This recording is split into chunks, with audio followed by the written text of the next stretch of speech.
కూటమిలో TDP, Janasena, BJP 3 పార్టీలు కూడా కలిసి ఒక కూటమిగా ఎన్నికలకు వెళ్ళి బాగానే ఉంది, గెలుపొందారు, బాగానే ఉంది. రాజకీయ అవసరాల దృష్ట్యా ఏ పార్టీ అయినా మరొక పార్టీతో జట్టు కట్టి ఎన్నికలకు వెళ్తూ ఉంటుంది. ఇది సహజంగా జరిగేది. అలాగే టీడీపీ కూడా రాజకీయ అవసరాల దృష్ట్యా బీజేపీతో పొత్తులోకి వెళ్ళింది. అలాగే జనసేన, టీడీపీ కలిసి పొత్తులోకి వెళ్ళాయి. ఓవరాల్గా వాట్ ఎవర్ ఇట్ మేబీ విజయం అయితే సాధించారు. పవన్కి కావాల్సినటువంటి గుర్తింపు ఇస్తున్నామనే దానికి ఉప ముఖ్యమంత్రి పదవి ఇచ్చారు.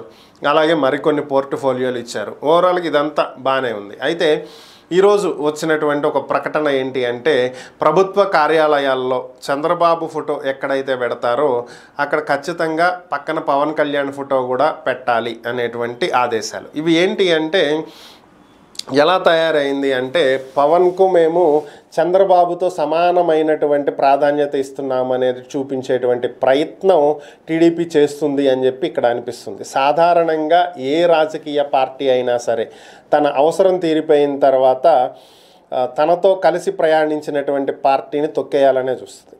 జనరల్గా మనం ఎన్నికలకు ముందు కూడా చాలాసార్లు విశ్లేషణల్లో మాట్లాడుకోవటం జరిగింది. రేపు పవన్ ఓడిపోయాడంటే దానికి కారణం చంద్రబాబే అవుతాడు. ఎందుకంటే పవన్ గెలిస్తే రేపు చంద్రబాబుకే ప్రమాదం, తనకే పదవుల విషయంలో కానీ మరొక విషయంలో కానీ అడ్డొచ్చేటువంటి అవకాశం ఉన్నటువంటి నేపథ్యంలో పవన్ ఓటమికి చంద్రబాబే కృషి చేస్తాడు అని కూడా చాలామంది విశ్లేషకులు మాట్లాడారు. మనం కూడా మాట్లాడటం జరిగింది.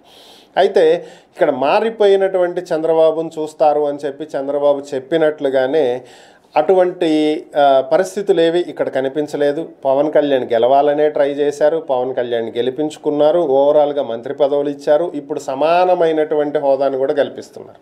సో ఇది జనసేన శ్రేణులకైతే బాగానే ఉంటుంది, జనసేన కార్యకర్తలకైతే బాగానే ఉంటుంది. కానీ టీడీపీ కార్యకర్తల్లోనే దీన్ని జీర్ణించుకోలేకపోయేటువంటి పరిస్థితి అయితే ఎదురవ్వచ్చు. ఎందుకంటే ఏ పార్టీ కార్యకర్తలకి వాళ్ళ నాయకుడే గొప్పగా కనిపిస్తాడు. ఇది సహజంగా ఉండేది. టీడీపీ కార్యకర్తలందరికీ చంద్రబాబే సుప్రీంలా కనిపిస్తాడు. మరి జనసేన కార్యకర్తలందరికీ పవన్ కళ్యాణే సుప్రీంలా కనిపిస్తాడు. వాళ్ళకి చంద్రబాబు అనే వ్యక్తి పెద్ద ఇంపార్టెన్స్ కాదు. అలాగే వీళ్ళకి పవన్ కళ్యాణ్ అనేటువంటి వ్యక్తి పెద్ద ఇంపార్టెన్స్ కాదు. సో చంద్రబాబే పవన్ కళ్యాణ్కి అంత వాల్యూ ఇవ్వటం, అంత ఎక్కువగా ప్రాధాన్యత ఇవ్వటం అనేది మరీ ఎక్కువగా పవన్ కళ్యాణ్ని నెత్తికెక్కించుకుంటున్నామా? రేపు పొద్దున ఇదే ఏమైనా ఇబ్బందులకు గురి చేసేటువంటి పరిస్థితి వస్తుందా?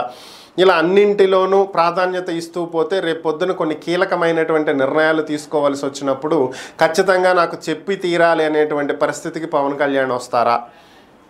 నన్ను సంప్రదించాకే నిర్ణయాలు తీసుకోవాలి అనేదాకా వెళ్తుందా? సో ఇలాంటి అనుమానాలే టీడీపీ శ్రేణుల్లో వచ్చేటువంటి అవకాశం ఉంటుంది.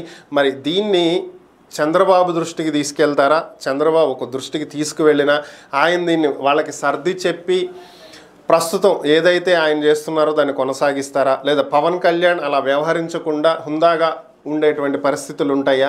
మరి ఓవరాల్గా ఏం జరిగిద్ది అనేది పోను తెలిసేటువంటి అవకాశం ఉంది.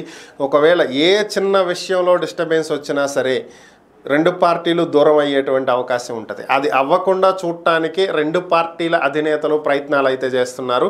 మరి కార్యకర్తలు ఎంతవరకు వాటిని సజావుగా సాగేలా ఉంచుతారో లేకపోతే వీళ్ళే వాటిని చెడగొడతారో చూడాలి.